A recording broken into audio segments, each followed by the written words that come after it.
All right. Welcome, everybody. Welcome back to our next and newest episode of the Beer and Skittles podcast. I do want to apologize to everybody for the hiatus we took after episode 4, but we are back and we will continue to be back on our regular weekly schedule. This week, we we know we've missed a lot, and instead of trying to backtrack and cover everything and catch you guys back up, it's too much, and I don't want to keep you guys here for 5 hours. So we're just going to talk about all of the biggest and newest shows that have hit streaming over the last month, I'd say. Yeah, about over like the past month. I don't like I've been having to catch up. There's been so many great shows to come out. Today we are going to be touching on The Boys, Umbrella Academy, Miss Marvel, Obi-Wan, and Stranger Things, which is I know the talk of the entire world right now. Um, but I mean, with all these shows, I mean, I think they've all been pretty great. Um, I mean, Stranger Things was new level. The Boys was pushing the boundaries as they always do. Umbrella Academy kept you on the edge of your seat the entire time. I mean, there was just so many great shows, and I love that. I mean, 3 out of these 5 were superhero genre, and Yep. they're all incredibly different from each other. So we're going to get into a lot of comparing and contrasting there because each one of them are also from a different studio. We had Prime, Netflix, and Disney Plus coming out with superhero shows within like a week of each other or episodically running at the same time. So there's a lot to unpack in there and to see how all these different studios attack superheroes in TV now. Yeah, and interesting to see how all of these shows came out within the same time frame, but which are the ones that we talked about the most? Which ones are we still talking about? Um, and it's going to be funny in comparison from the ones that were on Netflix dropped all at once versus the ones that were episodic and released weekly. Uh, which of those tend to drop off and not even be talked about in conversation? Um, Yeah, that order that because you gave is the order we will be going about. Um, so if anybody's not caught up, there we will be very spoiler heavy in these conversations. So if you're not caught up and you want to skip ahead because you don't want to hear about the finale of The Boys and you just want to hear about Umbrella Academy or Stranger Things, that's the order we're going in, just to keep everybody on the same page. yep. So we're gonna jump right into The Boys, and we just got the finale for The Boys on Friday, and oh my god, did this season have so much in it that I thought I would never see on TV. Like in my entire Yeah. life, did I ever think Yeah. not even a streaming service would allow the things that Amazon has let them do? It is crazy to me when The Boys first came out a couple of years ago. Every episode I'm watching it like, are you kidding me? Like, this is what's happening. You know, and like I was like, that's the craziest thing I've ever seen. And then the next episode would play, and I like caught myself. This is the craziest thing I've ever seen. Like every episode they've one upped it, and I feel Yeah. like every season they've one upped it. Um, and like you said, I mean, 10 years ago, 15 years ago, on a premium network like HBO, Star, Showtime, yeah, they were able to do things you couldn't do on regular cable. And then streaming came out and it's like, oh, we can kind of push the boundary. This is like the closest I've ever seen to like, how is this on the air? How is this being allowed to be broadcast? Oh yeah, it honestly almost makes no sense. I mean, like yeah, you brought up like Star, Showtime, all of those companies that premium access, and what they do there, I like they showed you a boob, but on There was a this little more gory, but yeah, no, this one of the opening scenes for this season was a two naked men. One of them shrunk down, jumped in the other's urethra, and then yes, exploded inside of him. because he had just done a bunch of coke and sneezed and grew, and it was like almost it's the scene everybody wanted Ant-Man to do to Thanos to kill him in Endgame. Yeah. And it was like, Yeah, Marvel's not going to do that, but the boys will. Yeah, I think it's so funny. You get so much of that from the boys, where they do take like literal tropes and things that people say like in memes and stuff on the internet, and they just bring it to screen. Like, yeah, no, superheroes should do this. Like, I don't know why they wouldn't. Yeah, why wouldn't we do that? And that's the opening scene to like the uh the premiere for season 3. That's the first scene Yeah, in season 3. Like so like jumping you right into this new season is that. yeah, And then dude, even like they're it's so funny too. That entire scene, like, it's grotesque, it's gory, but at the same time, you can't help. You're like, oh, and then you're laughing you're because well, especially because Frenchie walks in and yeah, then Frenchie's like, he's trying to get in my ass. And it's so chaotic. And you're just like, what is happening right now? You're trying to make sense of it, and it's hilarious. Um, I think that helps lessen the blow of how like insane it is of what you're watching is yeah. the comedy behind it. Well, and I think the great thing that the boys does is that they still push a great story, Yeah, because you can see it in like horror movies. I mean, there are ones that are just so grotesque and gory, and I love that. I love it as much as the next guy, but then it's not something that I want to watch all the time because it's just, well, then what else is there? Where's my substance? And they deliver on substance, um, which yeah, it's a big part. You can't just push boundary with no purpose. And they definitely have purpose to them. I mean, they have source material to go off of, and the writers, honestly, I mean, they stick to it a bit. The characters are pretty true, but they have been going off the book a lot. I know you know better than I do. I only read volumes 1 and 2, they so I know you know a have lot more than me. they have gone off of they've stepped away a lot from the comic. I mean, essentially these characters are the same.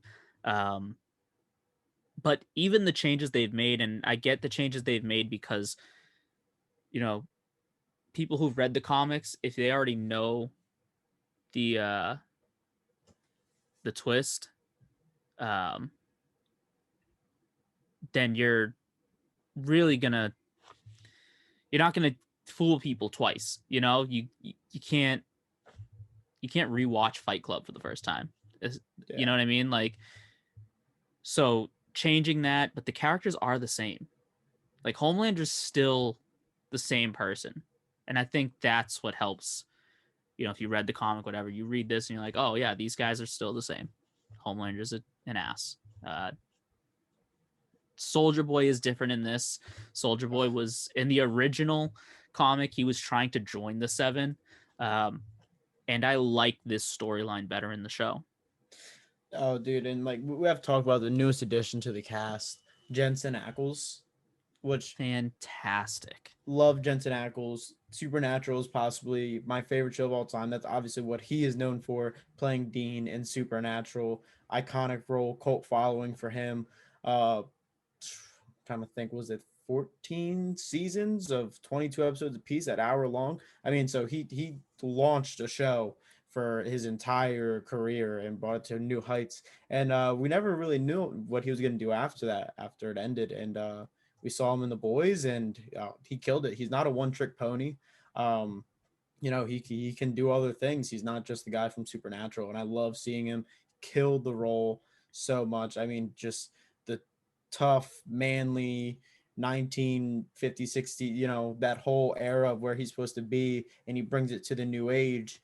And he's brutal. I mean, he is the first incarnation of Homelander, so he's not too far off. Yeah, and I think you really get to see a different side of Jensen Ackles, like from what he's played on Supernatural. This guy, Soldier Boy, is just a menace. Um, but like not in the same way that Homelander is. Like in that finale, I love the scene where Homelander is telling him, "Oh yeah, we can be a family, and this is your grandson." He's like, "I wish I could have been there. I wish I could have raised you." He's like, "Yeah, yeah," because then maybe you wouldn't be such a pussy. And it was like, whoa, and you wouldn't be so weak and just attention starved. And Homelander's like, weak.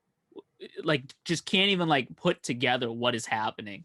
Um, but I think even like if you go back and watch Supernatural, like Jensen Ackles is great at telling someone off. Oh yeah, I mean, him. I mean, there is similarities between Soldier Boy and Dean, and kind of just I'm the man, like I'm the man's Yeah. man, like that's Yep. me. Obviously, Dean's a good guy at the end of the day, and Soldier Boy usually is not. Um, but I mean, they pushed that character really well, and what I really loved actually was Butcher in this season and how they played Mm, off of the characters in his life in his past compared to the ones in his life now. So obviously he's comparing Soldier Boy to his dad, and yep. and then he's comparing Huey to his little brother, um, to his dad, abusive man's man. Just if you're gonna do this, there's no consequences, anything. You just do what you got to do. That was him, and that was Soldier Boy.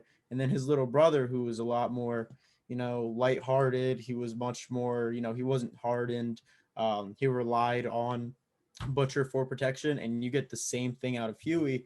And you're starting to see changes in his characterization. I mean, little bits. Huey says he's like deep down Deep in a deal. very dark hole, deep down in him, Deep, there is still deep. some good in him. Yeah. Uh, so I thought that was great. Just kind of tying it all together and using those two characters to further progress Butcher's story. Yeah, and I think it works, this whole temp V thing. And um I know we had talked before the finale where it was like, wow, Butcher really, even after that big moment where he had the realization of, Huey is a spitting image of my brother and blah blah blah. And he still doesn't tell Huey about the temp V, but then the opening for the finale, he's knocking Huey out and locking him in a bathroom. And it's Yeah, like that's because Butcher, he doesn't talk. He's not that type of person. yeah, His way of doing it is to lock you in a bathroom so you can't be a part of the mission to save your life. yeah. And I Um, think he also knew that where Huey's head was at was I'm going to do anything to. At the end of the day, it was I'm going to do anything that I can so I can save Starlight. I'm going to do right. whatever I need to do. And I don't think if Butcher went up to him and said you're going to die, then he's going to say, well, That's what it's then whatever it takes. so he knew he's like, I'm just gonna not give him the chance to even know. Yeah. I'm gonna lock him in a bathroom. Uh, Yeah. I so that think that was great. I think this season too, all of the characters were so good. Um, I loved MM's storyline this season, like him and Soldier Boy, and just and it put him on course, to collide with Butcher over it because Butcher's like, we need to use him. Oh yeah, And we get the separation between them. I mean, you get uh Butcher, Soldier Boy, Huey against Starlight at certain points, and then Frenchie obviously joins Starlight and as well. So it's like, well, like what are we doing here? We're supposed to be on the same side. So you see these people that have been best friends for as long as we've known them on the show and longer than that, and they're just pit against each other because they have different ways of trying to get the same goal. right. And even like Frenchie's storyline with um Kimiko and just all of That I loved Kimiko this season. she was I so good. And I felt her pain, even like, when she decided, hey, I need the compound V. I need to get my powers back Yeah, because I need to protect Frenchie, you know? And that realization for her of I'm still the same person with or without the V. yeah, I just can't get shot now. yeah. I love. I really love kind of what they're doing with her character, relating her a lot through like pop culture and stuff, especially kind of like older pop culture. The Because musical numbers were always like they always threw me off, and I was like, "Is she really singing right now? Is this really yeah, no, happening?" for a second I was like, she can. Well, like obviously, like I knew it didn't sound like she couldn't really like sing like that. But so I knew there was something going on there, but I know I loved every second of it. I mean, I think they did her character really well this season. Again, they brought in all like that last scene with her fighting the guards while Frenchie is trying to remake the gas. And she just And she just puts in the AirPods to puts in the AirPods, and you see her always wanting to dance, and she always wants to watch all these old movies and musicals and all this, and it brings a lot of character to her character that I feel like we haven't seen before, because before she was just the lost girl that was brought into this whole human trafficking ring, and then like it was just her trying to recover from that. But now we see like she has like this personality, there's things she wants to do, there's things she loves and all this stuff. So I loved Kamiko this season. she's great. All of them are great. All of the actors in the cast are so good. Like nobody was really. It's not like anybody lagged behind or anybody was like holding it back from everybody in the boys to what's left of the seven. Um, Even somebody like Black Noir, who doesn't even talk, was so good this season, and I loved his character.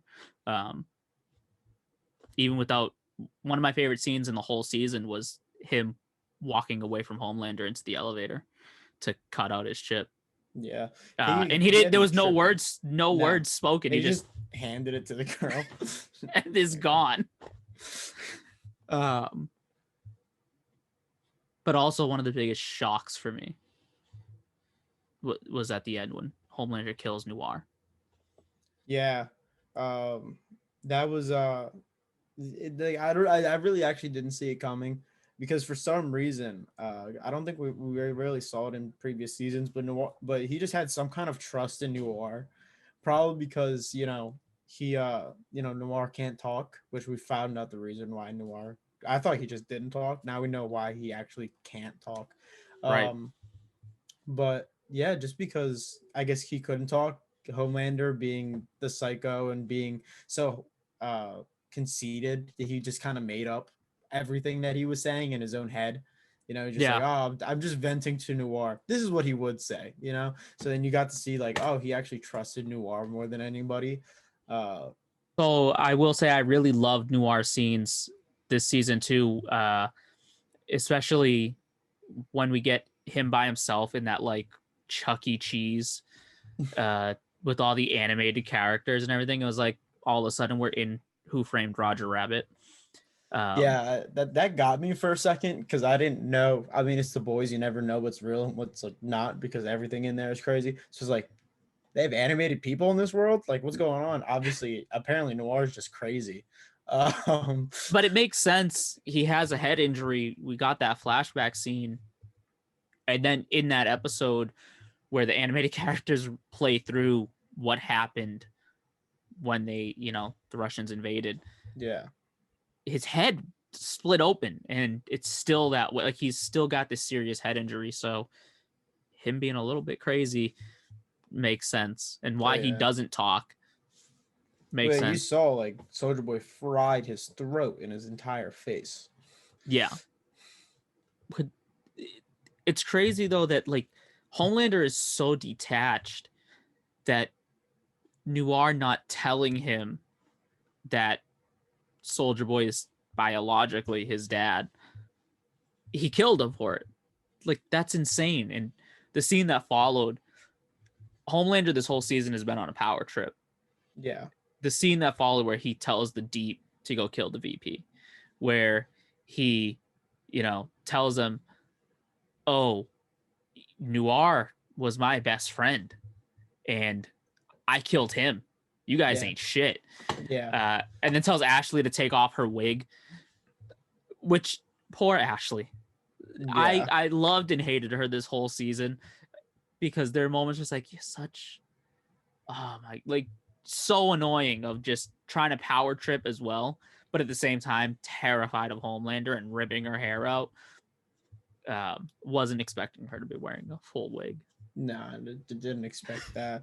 And then, but I guess we're gonna see a better side of her in the next season. You have that ending scene where they show Maeve is alive. Everybody thinks Maeve is dead. She has on And camera she that deletes it. Maeve is. Yeah, she deletes it. So I think we're definitely gonna see uh, but a different side of her come next season. Maybe she'll end up helping the boys. Who Yeah, we'll knows? see. I mean, I don't know if her fear of Homelander is enough to make her help the boys, But it was nice to see that moment where she, deleted the footage for Maeve. I was glad they didn't kill Soldier Boy. I don't know that we'll see him come back. Yeah, no, they put him back on ice. So I don't know if we'll see him come back, but it was cool. It's cool that he's still around because it's hope that we might see him again. Yeah. And overall, it's such a crazy season. I mean, episode 6 tackled Hero-gasm. Very different from the way it was done in the comic, but still an insane episode. Yeah, that might be the most insane episode they've ever done. I mean, he comes to the door and there's just a giant love sausage. Freaking Yeah. love sausage, just tapping on the shoulder with his love sausage. Yeah, absolutely insane. And then even, has such high OCD and he's like a germaphobe and everything. And then he opens the door and just gets splattered. Yeah. And Starlight's just, he's like, I need a bathroom now. Like you could tell he was ready to lose it. Yeah. But that episode 2 was great because then you get that fight with Homelander and Soldier Boy. That it was such a good episode regardless. And I think that's the other thing, like you had mentioned, this show isn't just about the goriness or the outlandish things that, like, how far can we push the envelope and put on TV and get people to see and make their jaws drop. There's such good writing in this. Stan Edgar is one of my favorite characters from the season. And I loved the scene after his daughter, like, basically, runs him out to dry and leaves him hanging. He's no longer the CEO. And Homelander thinks he's like, oh, yeah, I'm taking over. I'm taking your job, whatever. And he's like, doesn't matter. Now it's just you. There's no one to protect you. No one to clean up your messes. You're not a god. You're just bad product. And walks out and leaves Homelander, like, dumbfounded because he's just a man. Like, Stan doesn't have any powers, and he always leaves Homelander feeling small and weak. And I think a great thing with that came after that, there's a scene that I really loved, Homelander in the mirror, Talking to himself. They're not just talking to himself like a normal person might, just straight two personalities. Yeah, I think this show also plays so much on taking moments from comic books that we know and love and, like, other things and subverting them and corrupting them.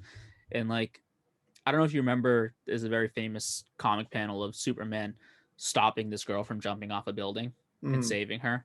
And then you get that in this season, but instead it's Homelander telling her, jump, get ahead. I don't want to anymore. It wasn't a question. Do it. Jump. Yeah. And, like, I think it also goes to show, listen, Homelander is a great written character. He's a great villain. He's written really, really well. There's a problem if you love Homelander, though. In real life, if you love Homelander and agree with Homelander, that's the problem, and you're part of the problem. And I think that's what the show is also trying to get people to see. At the finale, you get that ending with all the people with the Stormfront sign still, which is funny to me that everybody's, like, ready to support the Nazi superhero, but not Soldier Boy, who was abducted by Russians. Like, heaven for, like, no, those are, one's wrong and one's right, and I don't understand it.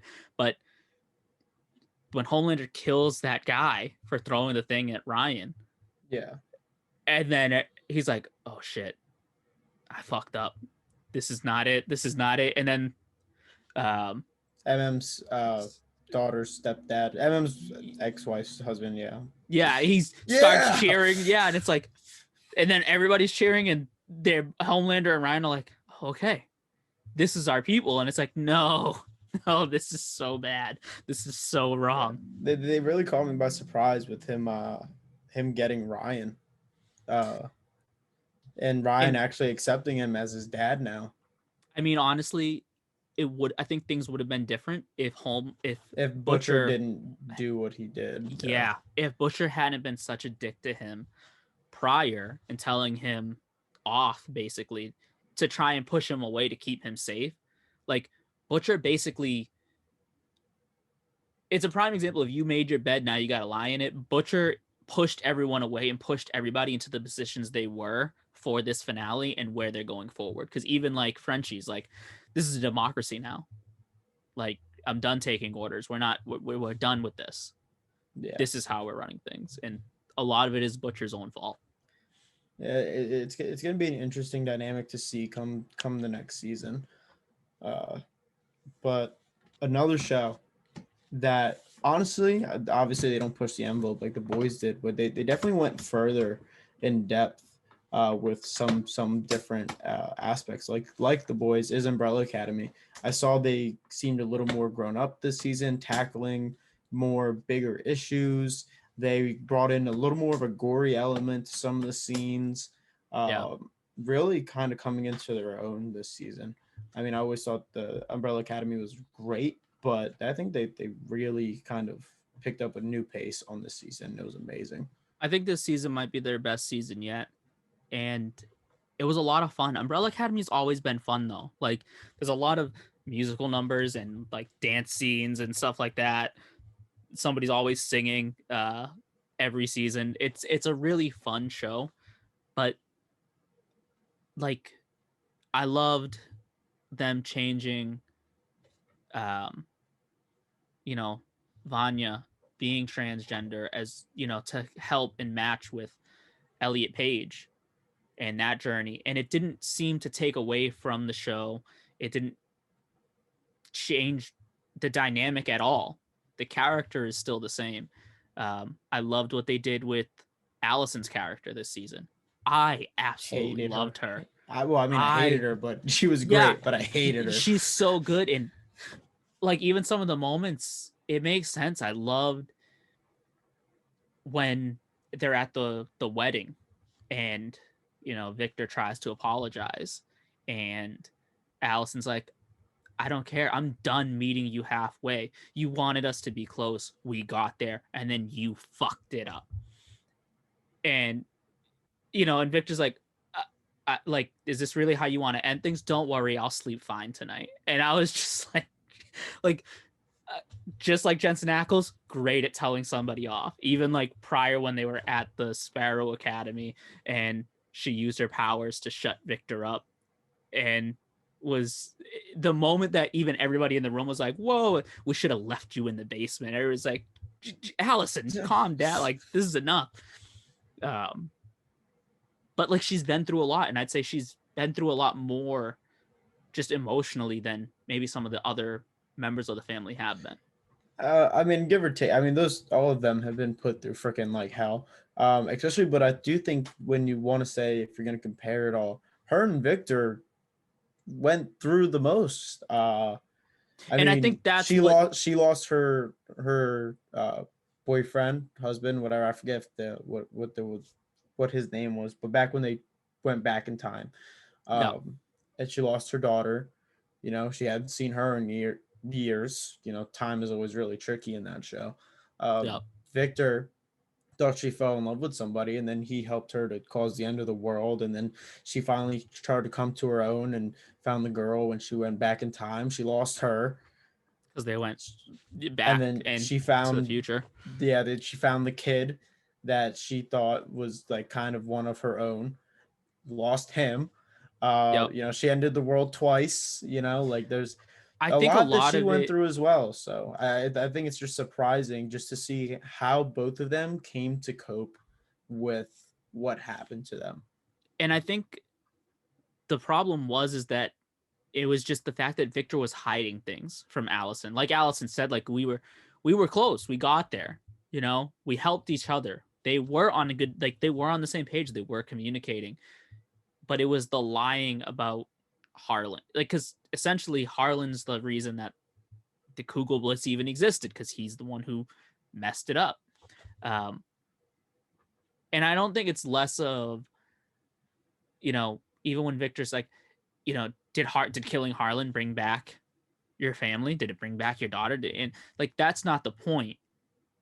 The point is everybody was telling Allison like, oh yeah, that sucks, but you know, get over it. We have to save the world.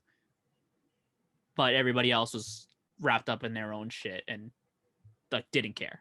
It seemed like, so Yeah. Allison was like, oh, I'm supposed to get over it, but we got to help everybody else, and everybody else's shit matters. So I think Allison's anger it's justified. I think it is. But I do also think in the finale, she has that realization of, maybe I went too far. I mean, you made a deal with Reginald. You've gone too far. Yeah, and I loved a lot of the characterization this season. Though I loved how they pushed each character individually. Um, I think the biggest one we already mentioned was Victor. Yep. Seeing her transformation, and then seeing how the family reacted to it, but also not. I mean, you saw like Luther, how he reacted. Should we throw her a party? Like I think I want him to feel loved and accepted. And Diego's like, Luther wants to start you a stupid party at the end of the world. He wants You to make feel sure you feel loved? loved and accepted. Do you Yeah. feel loved? Yeah. Yes. Okay, let's fucking move on. So just like can we get back to saving the world? yeah, seeing the whole family dynamic, and then you see Luther ask him to be his best man, which I think is also a big step for him as well. So And I think there's a lot there for Victor, and I thought it was really great. I agree, and I think even that from the best man scene going into the bachelor party, when he asked Victor, "Oh, will you be my best man?" and Ben's like, "What's going on?" "Oh, nothing." And they cut Ben out. I loved Ben this season. Yeah. It was fun to see a lot more of him, and not just, oh, because Klaus is seeing ghosts. Klaus was awesome this season. All of his scenes with He's always awesome. He's always the true. best character on the That's show. true. One thing that disappointed me was Stan not actually being Diego and Lila's son. Oh, I loved Stan and Diego this season. The dynamic starting off is just fucking get away from me, kid, and then actually kind of seeming like they had a father-son bond. Yeah, and I like the scene where Diego pawns him off to Klaus. You're gonna hang out with your Uncle Klaus and whatever, and you're gonna clean all of these rooms. And then like when they're talking, like Klaus and Stan have this like understanding they're like the same. And then he's like trying to pickpocket everything, and Klaus catches him at the end and like, nope, everything back. All right, you can have one thing. You can keep the panties. It was a really fun season, and there is some seriousness there. There's a lot there. Even the moments between Lila and Diego. Allison's whole storyline this season was deep, and I think it's a really good example of how you can make a fun show, but still, tell a really good story and send a message. And like this stuff, Matt, like it's trauma, and it's there's a lot there. There's so much to unpack with each of these characters. Like, oh yeah, they're all just so fucked up at this point. Like there's no coming back to that. But it's the fact that they all accepted it.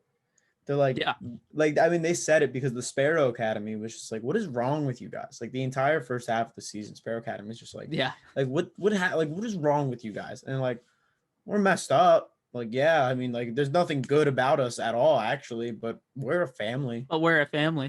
And it was great. I mean, you get those moments where they are fighting or whatever, and then like at the wedding they all come together, and even with Ben, and it was nice. I mean, they were all drunk, but it was such a fun moment of having them all together. And even like when Reginald shows up and they're all like talking shit, like, what is he doing here? Who invited him? He better not sit at my table. Like, yeah. And then you get Lila, who's just like, you're gonna introduce me to your dad. Her the one to break the ice. I thought was really cool. It was awesome. I don't really have any complaints about it. Like it's such a good show. I will say each season ends on a cliffhanger. It's so annoying. It's so annoying. Every season does it. I don't really know where we go from here. I don't know what happens next. I don't know. They're all depowered. we're back. I mean, we have. I mean, because we started out with fucking 13, 13 people.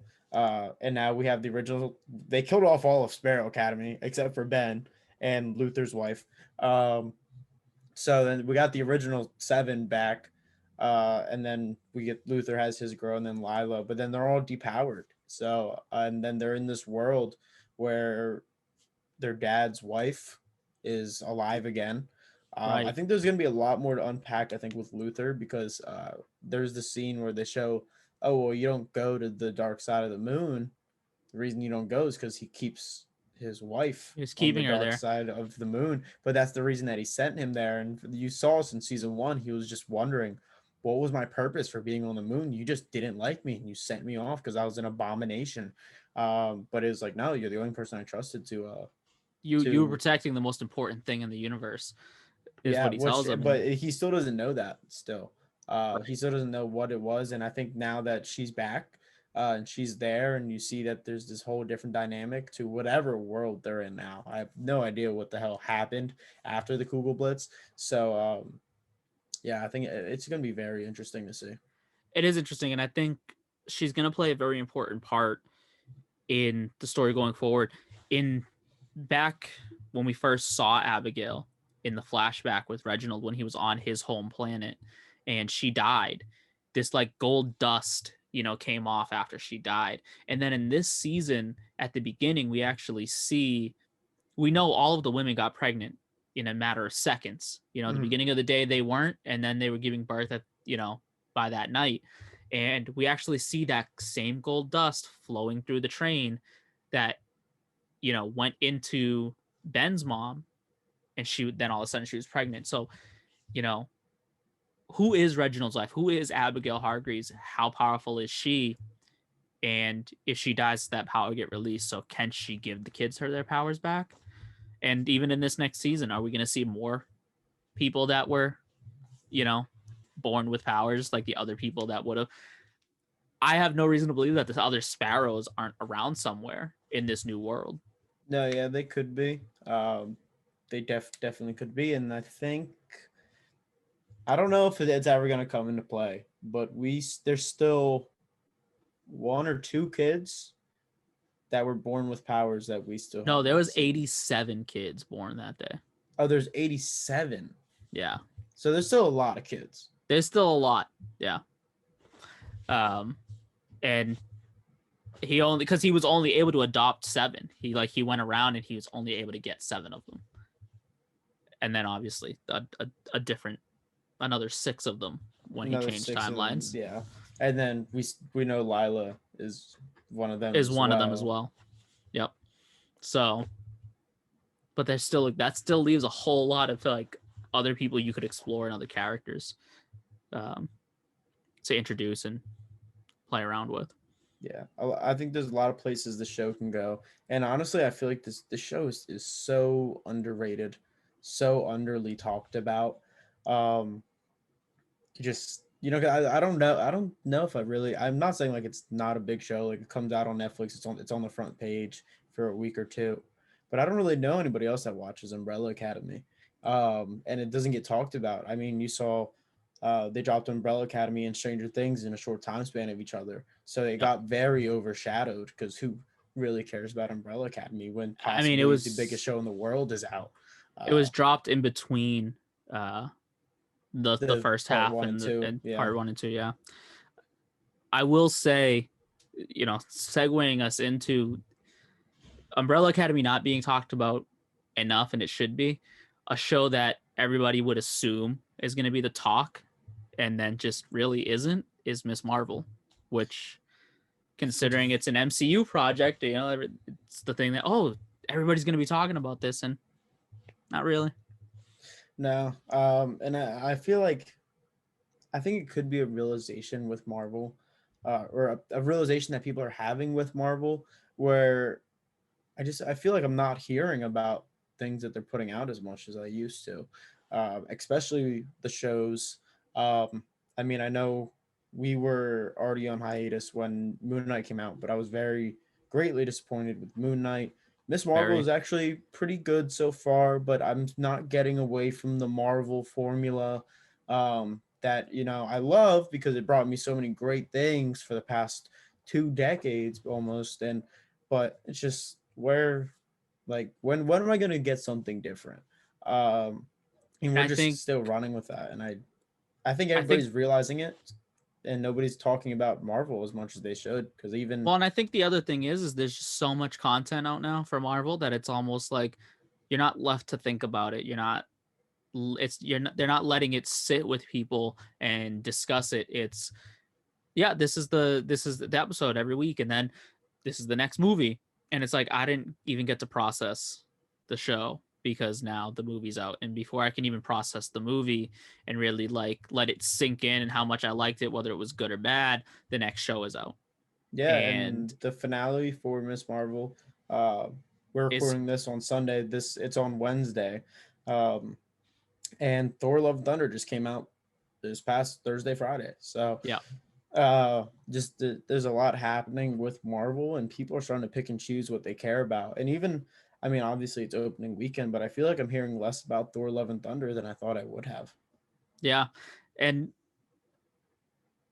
we can get into Thor: Love and Thunder, for next week with the finale of Miss Marvel. So we let more people catch up on that. But I agree, there's just not as much talk happening with them. And as with Miss Marvel, I think my biggest takeaway, I love the actress who's playing Kamala Khan. I Oh, She's she's doing fantastic, great. but fundamentally, they have changed so much of this character from the source.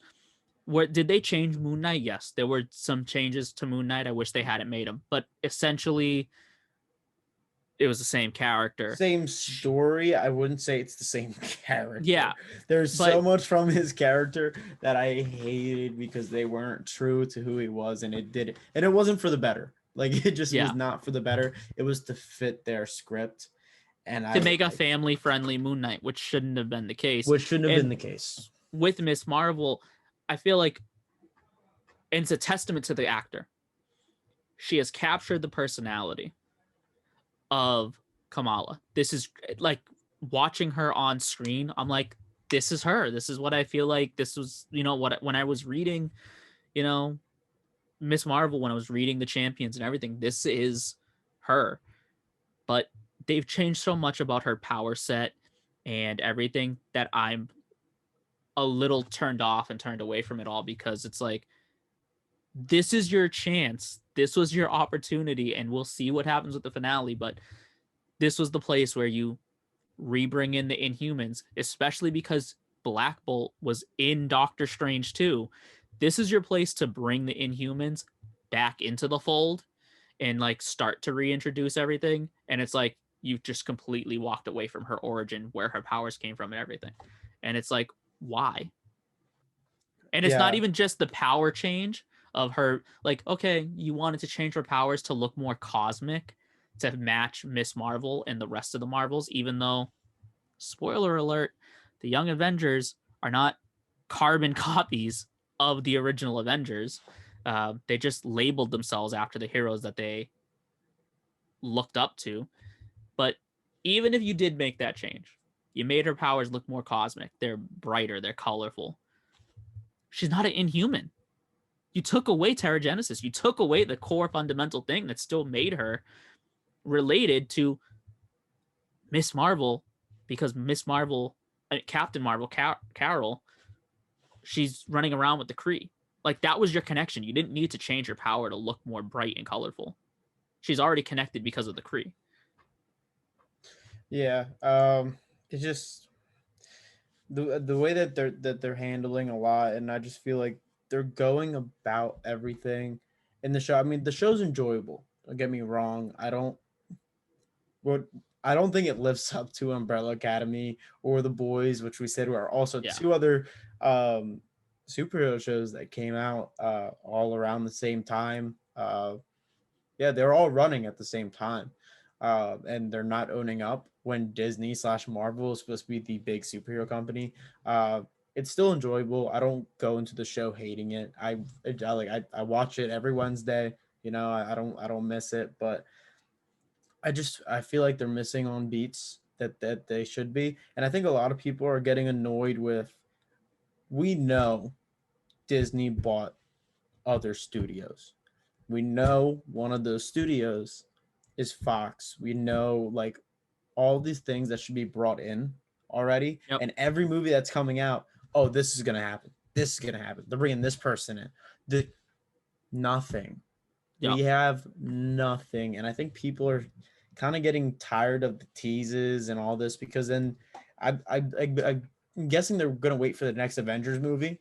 They're gonna do whatever the next big event is gonna bring in everybody, but it doesn't have to be that way. There's subtle things you can do to bring in all the characters that everybody's been talking about for God. I don't even know how long it's been since they bought Fox now. It's been a few years, It's and been a few years. even then, I am sick of the teases too, and it's like I shouldn't have to, wait to see, oh, is this going to be where we have a cameo for the X-Men or whatever. It wasn't always like that. It wasn't all like Marvel wasn't about the cameos. It was, this is an Iron Man movie, so watch it because it's Iron Man. This is Captain America. This is Guardians, whatever. And like, yeah, there's little things here and there, but they were small little things in the background. Like, oh, did you notice, that item that was on the shelf? It wasn't like, oh, that's Black Bolt. Oh, that's Professor X, and whatever. It wasn't waiting for, a whole new character or a whole thing to be referenced or brought um, in somebody else's movie. Yeah, I just feel like they're going for the cash grabs, uh, Yeah. which is just their whole big thing now, and I just feel like it's not working the way that it used to. The same formula will only work for so long when you've done so much content in the amount of time, So we've seen it over and over again, and we don't get a break from it. Um, Yeah. it's just one thing, then the next, and the next, and the next. So I mean, we had Moon Knight, we had Homecoming was kind of last year leading into this year. Multiverse, we've had Miss Marvel, Thor Yep. Love and Thunder, just everything so far. And Yeah. And just we haven't had a break from it. And everybody's just waiting on cash grabs. And I just feel like that's why it's not working. And that's why we're getting uh, shows that we like more and things that we like more. I mean, we said it yeah. before. I mean, when it comes to shows, Umbrella Academy and The Boys are better than I think any show that Disney has put out. Plus, yeah. And I Uh, think the other thing is that they're different. Like, I love The Boys and I love Umbrella Academy, and I love them for different reasons because they're totally different. They're not the same. Yeah, they're both superhero shows. They're both comic book shows, but they're totally different. And I like that. I like watching things that are different. I don't want to watch the same thing over and over again. yeah, and I Um, think that's really just what Disney needs to learn. I mean, we've been seeing it this whole time. I mean, again, we had within the past 6 7 months, we've had three major movies with Love and Thunder, Multiverse, and Spider Man, and the Batman still takes the cake. I mean, yep. there's no way around it. And with all the shows, just Prime Video, which shouldn't be able to hold a finger to you guys, and Netflix, who is taking a very, very underread comic, like this isn't Marvel from the Umbrella, like this is the Umbrella Academy. So, they're taking these people and they're putting them on a pedestal and they're whooping your ass, which Yeah. there just has to be change. At the end of I the day, there think just has to be change. I think Disney is having a lot of fatigue right now, and we're not seeing it just in Marvel. I think it's been happening in Star Wars already, and I think it's continuing to happen now, even with a show like Obi-Wan that should have been, in my opinion, bigger. Not in terms of like the actual show itself, but bigger in terms of people talking about it and um, continuing to talk about it and the love for it. It should have been bigger. It should have been higher, and I just don't think it met those expectations. No, I mean, the concept for Obi-Wan was cool. It Yep. was cool to see, you know, a lot of those older characters like Luke's uncle. You see young Leia, who like her family, everything. You get the Inquisitors, and that's the time when Vader is coming, and uh, so it was a great time period to make a show. I think there was a lot of potential there, and I think they just went the wrong route with it. They did a very slow build to a great ending, but not worth it almost. I know a lot of Because people were bored with the first after the first couple episodes, and it turned people away from watching the ending, which it is unfortunate because of how good the ending is.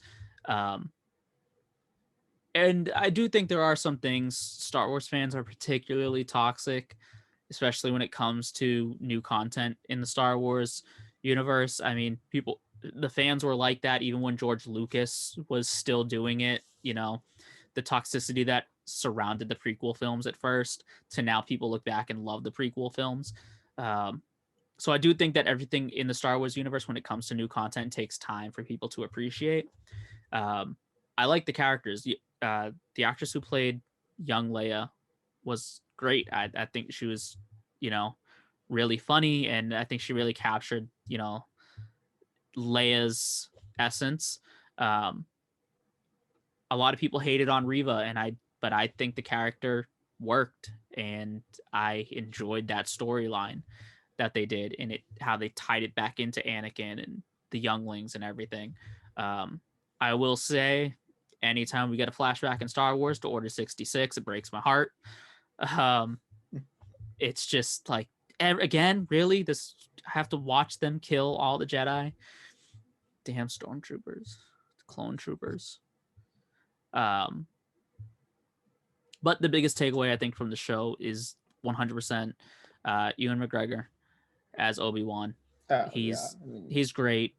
Um, Hayden Christensen, seeing him back on screen as Anakin, like, it just, for those reasons alone, it kept me watching, and also seeing Vader as Vader and coming in and reminding you as to why he was the most feared man in the galaxy. Um, all of those moments, and uh, the little cameos, the little teases, the small moments were great in the finale. Getting Liam Neeson for just a split second, again, as Qui-Gon is just Qui-Gon. Yep. amazing. Like those, it was small. It wasn't a huge thing, and sometimes the subtlety, works better than a big spectacle. Um, but yeah, I think it was a slow build, like you said, and it turned people off from a great finale. Yeah, and I honestly, uh, I aside from I mean, this is a while ago, but aside from like the last movie they did, I think Star Wars has been on a good track. I mean, I know we've talked about Solo before, that being great. The Mandalorian, anytime that comes out, people are really hyped for the Mandalorian. Um, and I just feel like this show might have been a little bit of a letdown, but I still think Star Wars coming out of Disney is has been really good. I I, think I think where Star Wars, especially from Disney, I think where it's been the best and where it shined has been the stuff that is away from the Skywalkers and outside of the Skywalker um, family. Uh, yeah, and I know Rogue One is set in between everything and it's still connected, but none of those amazing. characters are, you know, a, Han Solo or related to Han Solo or related to the Skywalkers or anything. And yeah, Vader's in it and everything, but they're supplementary. They're additions to the rest of the cast, Yeah, which are they all just new. they just show you where it ties in, but Exactly. they're And I think Rogue One is one of the best. I think it is the best thing that Disney has put out for Star Wars. I might argue that's the best thing in Star Wars. Yeah. But that's Yeah. not it's not a debate I want to bring up because that'll just get me screamed at. But I just cinematically I think it's the best thing that Star Wars has put out was Rogue One. Yeah. Um, and again, they haven't been doing bad on the show circuit either. Mandalorian has been an And amazing show. and I think that's another one. The Mandalorian is great, and it's new characters, and again, you see where it's connected. You get those other characters in there, um, as far as showing you where in the universe it takes place and everything. But it still stands on its own. Yeah, so I think Disney has been doing a good job with Star Wars. I think honestly, I think they might have been doing a little better currently than they are with Marvel, but again, doing all the standalone stuff, I think is really helping them. Uh, but I mean, the show that everybody's been talking about isn't Obi-Wan. It's not Umbrella Academy. It's not The Boys. It's not Miss Marvel. It's Stranger Things. I mean, this is coming out to be like one of the biggest shows I've ever seen. Honestly, I don't remember seeing this much chatter for a show like I'm seeing this one. And it's understandable. Uh, the fact that this is the most talked about show right now. I find myself still talking about it, and I can't stop thinking about that finale. But Stranger Things this season, as an entirety, is one of the best seasons of a show I have ever seen on TV.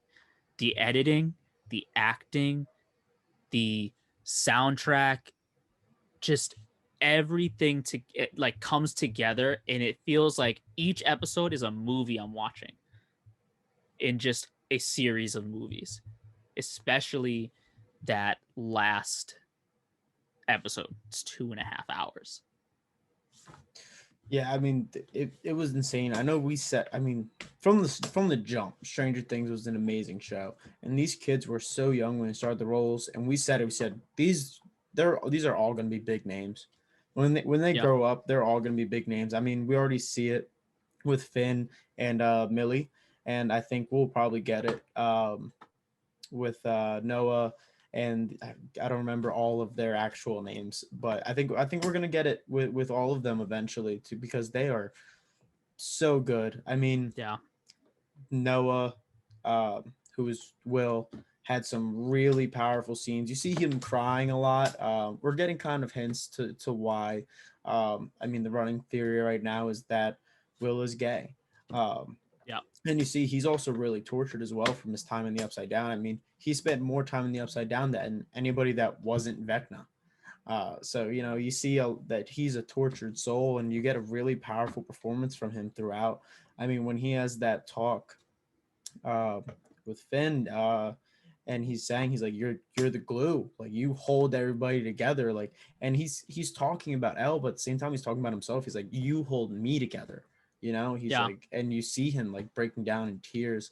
And then I love the scene with his brother after that as well, where And he's like, we it's don't talk, like you shoved a leg, like he said, you shoved that Lego head up your nose, and you used to come to me when something was wrong, and like I feel like now that things are serious, you don't come to me, and it's cool because you haven't really seen them bond throughout the show.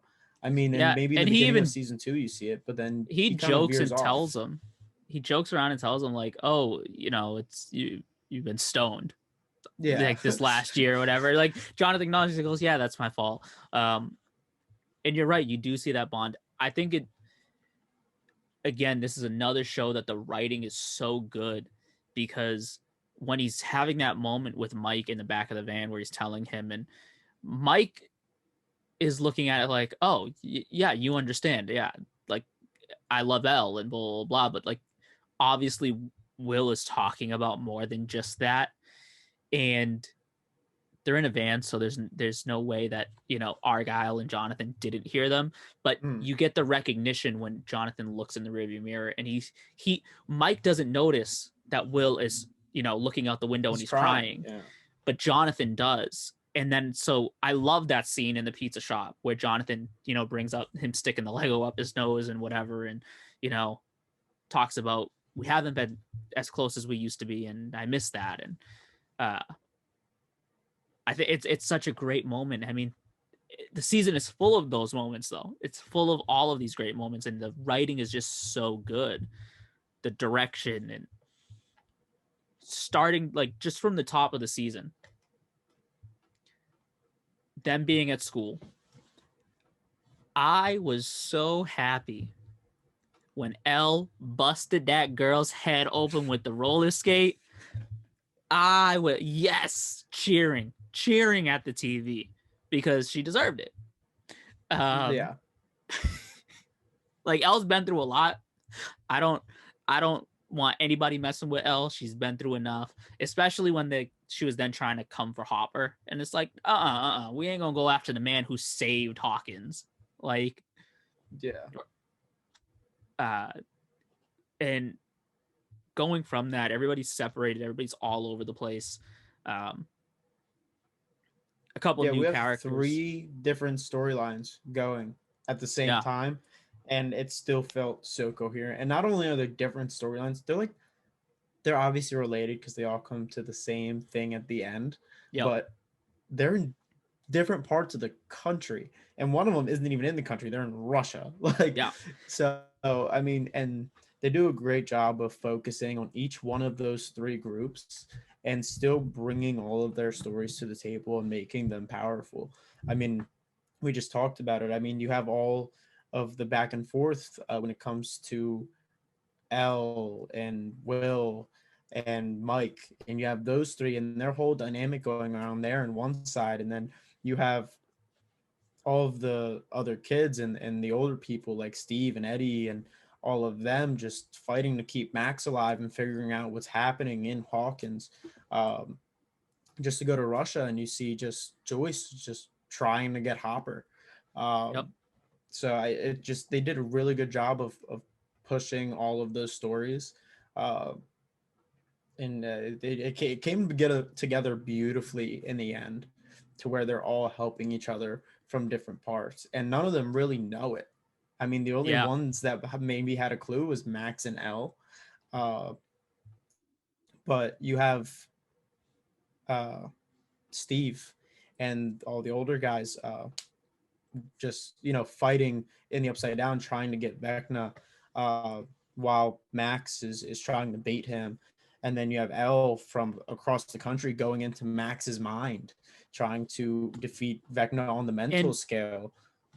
with that, can we just take a step back to like prior to that finale, which is such a huge episode, but Max this season, Amazing. She's amazing. one of my favorite characters in the season. They did a great job with her. Same thing again, we knew from the start that characters like Mike and Elle, they're at like the actors that played them were going to grow to be big stars. And I think every season, I think like in season 2, we got kind of Lucas, he started to come out a little more, as well Yep. as I always forget his name because I always want to call him Toothless. How they make fun Oh, of him in the Dustin. first season, Dustin. Dustin and Lucas start to come out a little more in the next seasons. You get Steve and all them. I think this season it was really Will and Max that Yeah. came out and impressed me with their performances. And I think that episode with Max when she writes the letters and then she goes Ah, to the cemetery and even and I know Billy's dead, but like them bringing back Billy for those moments, where she's being haunted and like she's at the cemetery and Billy's like, "You wanted me dead." Like those moments were so good and um and they tie him in because even Vecna says I wanted him to die. I used to pray at night that something would happen to him, that he'd yep. drive too fast and he'd crash. And she's like, and And I now think that's why I didn't now move at the now I mall. pray to Yeah. now I pray to die. Like now I don't want to be here because I feel like it's my fault. I always wanted it to happen. Now that it did, I miss my brother. Yep. Just Yeah, and it's she's so good. She does such an amazing job playing all of that emotion and being trapped and pulled into the upside down and you know it, I feel like if it had happened to one of the boys in the group, it would have been a whole different thing, but it goes to speak to show how strong Max is as a person. Um you know, she's like you said even with Will, like she's been through so much.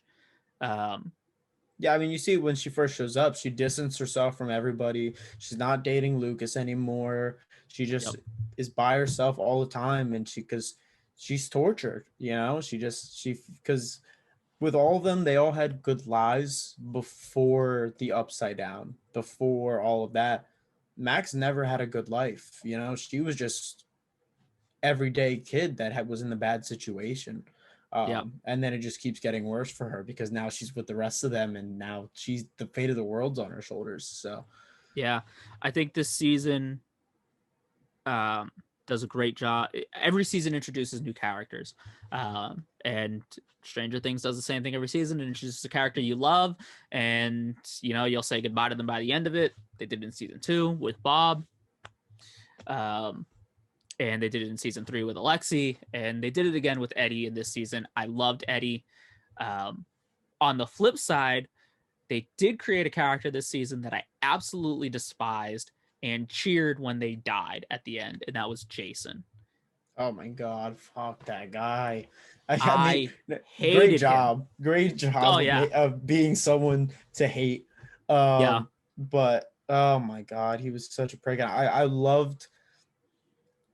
There was a very powerful scene in the finale, and that was the scene when Eddie is on the bus or on the top of the Yep. trailer. He's on top of the trailer playing the guitar, and they have this great one. They have Metallica blasting on the roof of something in this dark realm, which is just perfect. Let's just Yep. say that is Yeah. fucking perfect. Well, Like, even Eddie says when he grabs the guitar, it's like it's almost like she was made for another world, and like yeah, grabs it like it's so great. yeah, and so that was, and then just they have the song playing, and obviously you think all of them are like about to just fucking die at this point. They have this great montage going of them overcoming, and this great montage of them just fighting back from everything.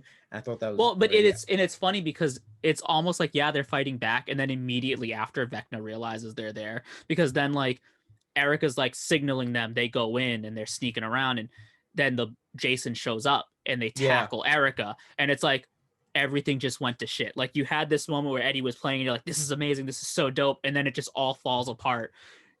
Nancy, Steve, and Robin are like now pinned to the wall, but like just prior, Elle had gotten into Max's mind. Elle was like throwing Vecna around, and then all of a sudden, Elle's stuck to the wall, and Vecna's about to take Max, and it's like how quickly everything just collapses. yeah, and Um, I love again the scene of just, that's why I brought that up. I love Lucas kind of coming into his own and fighting against Jason, yeah, because he goes in there. I mean, he too goes in there little, with a too late. gun.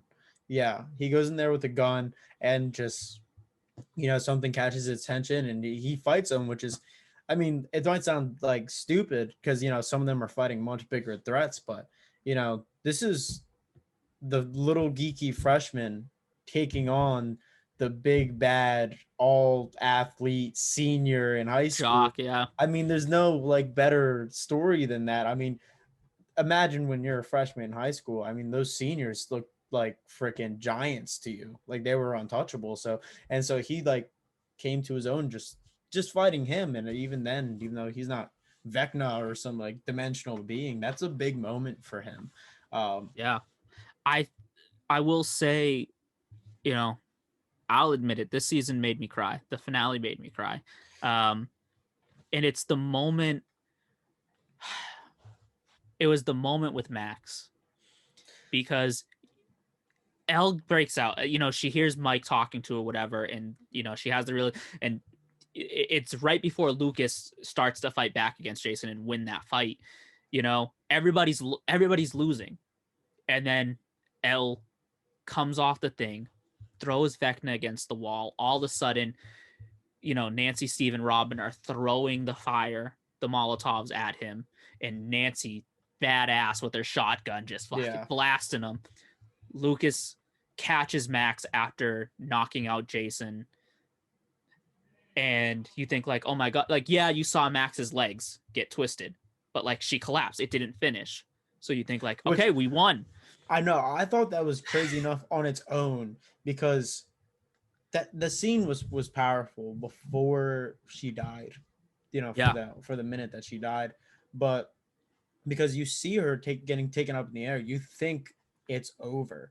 And then you see it's successful, but dude, her leg is bent one way, her arms are bent behind yep, her eyes were already in the process of bleeding, so they're all white over, like she's already blind. And it was almost reminiscent of the scene in Infinity War with with Spider-Man, Peter. Yeah. where he's just like, I don't feel well, or whatever. But then I can't see. I can't see. So like, I'm like, oh my God.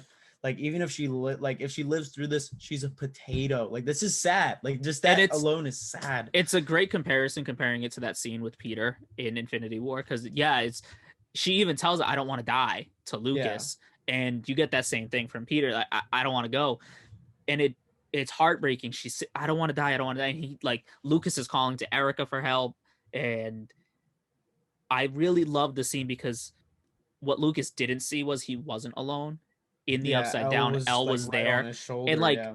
that's the scene that broke me.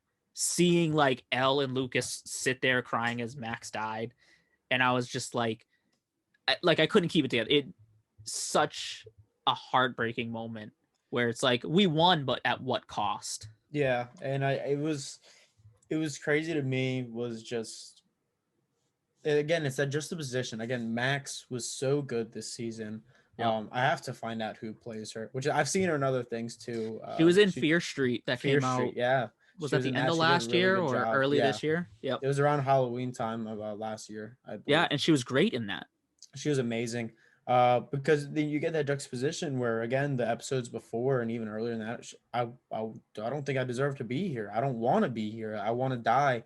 And when she's on her deathbed, I don't want to die. I want to be here. I want to be with you. Like, just all of that, and then you see her go, and you're like, Well, fuck, and even in her now. mind, fighting against Vecna, she has all these great memories, and like, and they keep showing the flashbacks, and those memories are the memories of the winter ball, her dancing with Lucas, the memories of her running around in the mall and stuff with Elle, Yeah, and running around, and like, and those are the moments. And you know, yeah, terrible things happen, but like there's still some good. And yeah, even just thinking about it, like, it's such a heartbreaking thing, and the writing is so good. And I also give props the soundtrack. I mean, they used the song a lot this season, but the Kate Bush song was yeah. just perfect for that moment. And And it stormed the charts twice.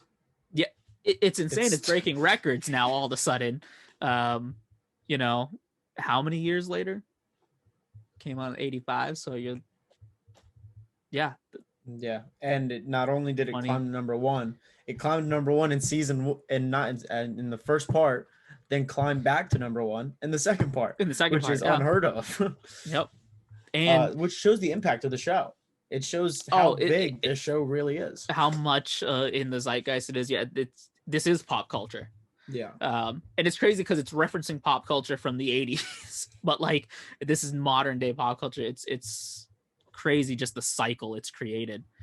Um, on top of all of that, I have to give them props for retroactively creating the greatest villain, one of the greatest villains I've ever seen.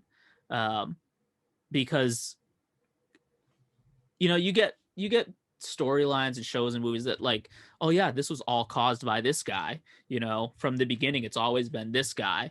And sometimes it works, but I feel like with this, it makes sense. All the hints to Vecna being the big bad from the beginning were there. They've always been there. So that reveal of, like, Elle sent him to the upside down, whatever, but revealing that even the mind flayer, even I believe that, yeah, Vecna's been in this world, whatever. The mind flayer is the big bad, though. The mind flayer controls the upside down. And in the finale, you find out, no, I made him. I created this. I molded this world. And it's like, so even the big bad that we thought was the big bad in season 3, and like that's the overarching villain, it's like, no, it's not. It's Vecna. It's this person that, and it's Elle's fault. It's like, you created me. So yeah, I think it's such a great villain. I can't wait to see where they go next for the final season. And I honestly, I don't know if I'm prepared for it. I don't know if I'm ready to say goodbye to this cast. no, but I mean, I got to give props to the writers, producers, everybody for allowing what they're about to do. We talked about this about earlier this week, that knowing when to stop is a skill. Yep. As a writer, knowing this is enough is a real skill that most professionals still haven't mastered or come to terms with, because nobody wants to see their baby die. Yeah. When you make a script or when you direct something, that's your baby, and you don't want to, you don't want it to stop, especially when it's successful. You want to ride that wave as long as you can.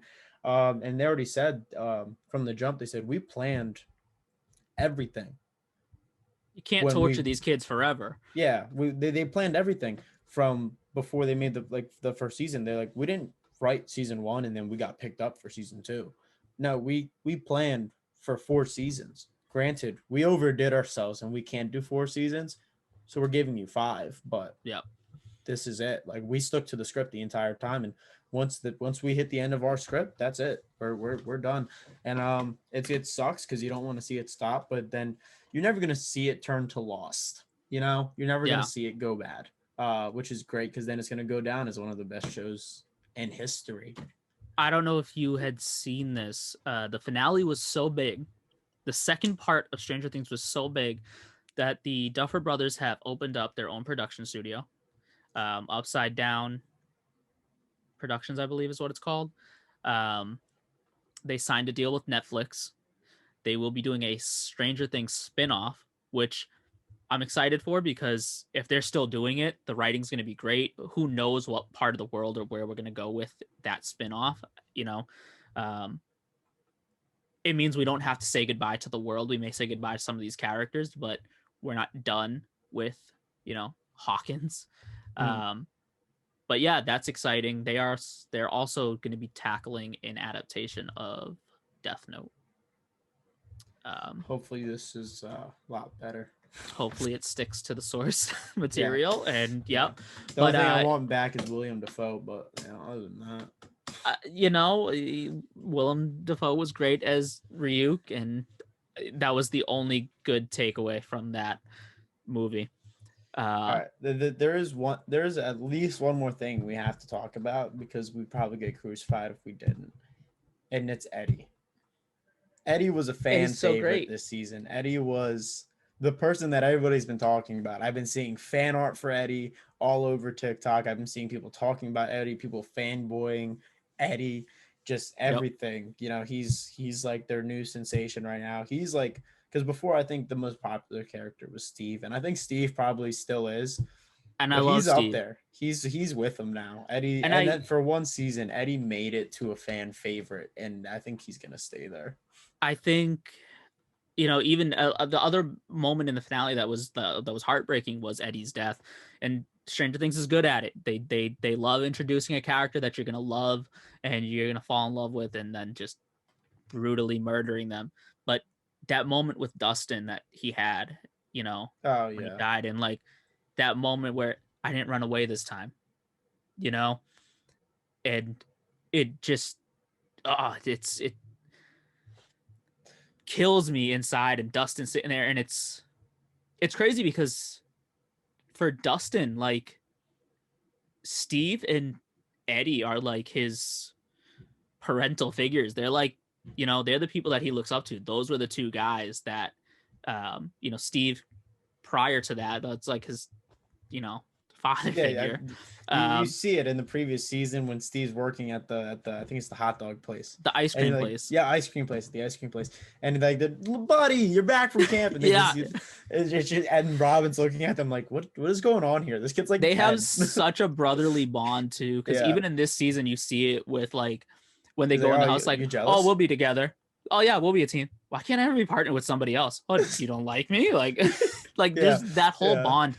But he has a similar bond with Eddie, like going into high school and them joining Hellfire and being part of D&D, and like Eddie telling him, like, you need to take care of those kids. You gotta help them. You lead Hellfire and everything.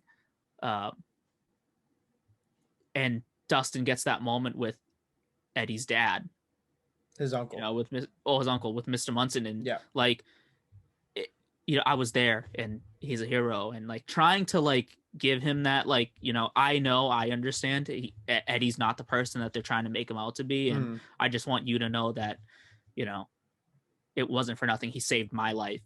I thought that was a great moment. Yeah, and again, the fact that these kids, I mean, I can't even say they're really kids anymore. They're not much they're not much younger than me. That they're all of them are 18 at least. I think the youngest one is actually like Millie or Dustin are at like 18, and Yep. I think uh Will and Lucas are around like 20, 21 already. Um Yep. but like they're so good.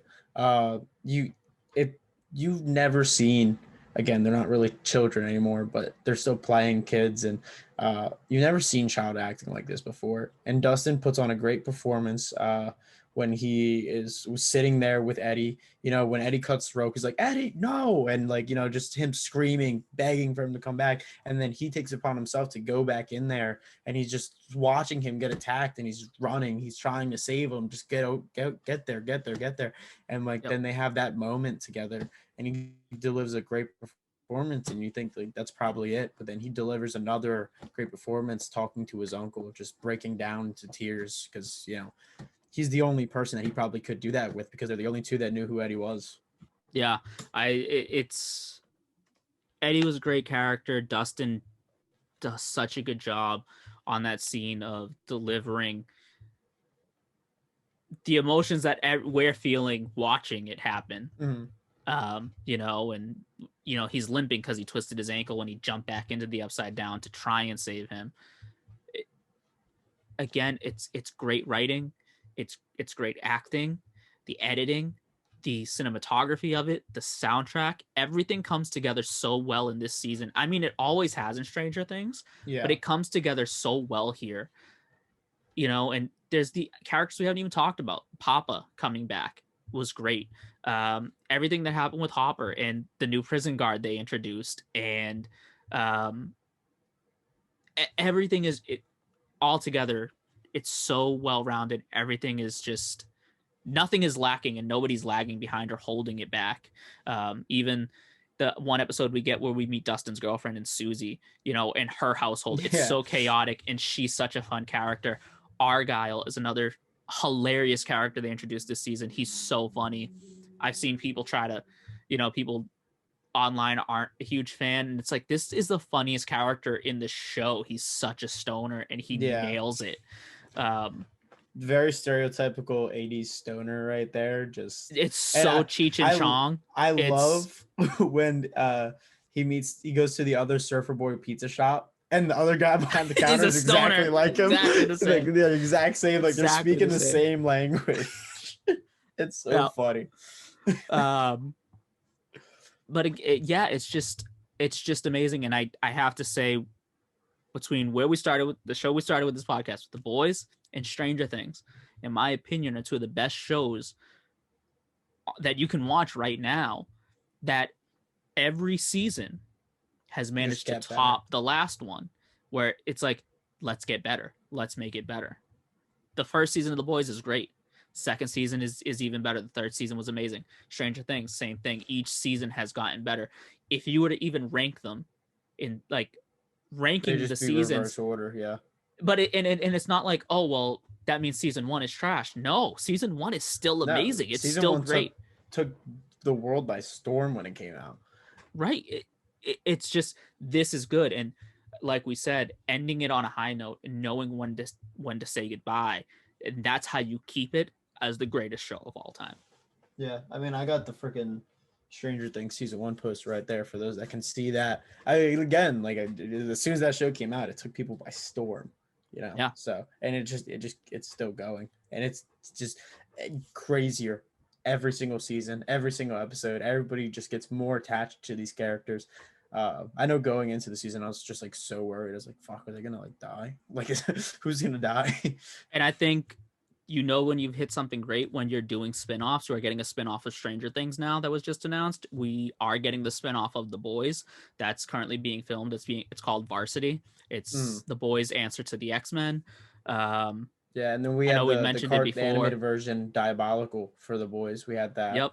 So we are expanding on these worlds, and we're going to get more. I think that just goes to show how popular it is and how good it is. Um, I think we should leave everybody with the question I asked you the other day. um, since this whole episode has just been about TV.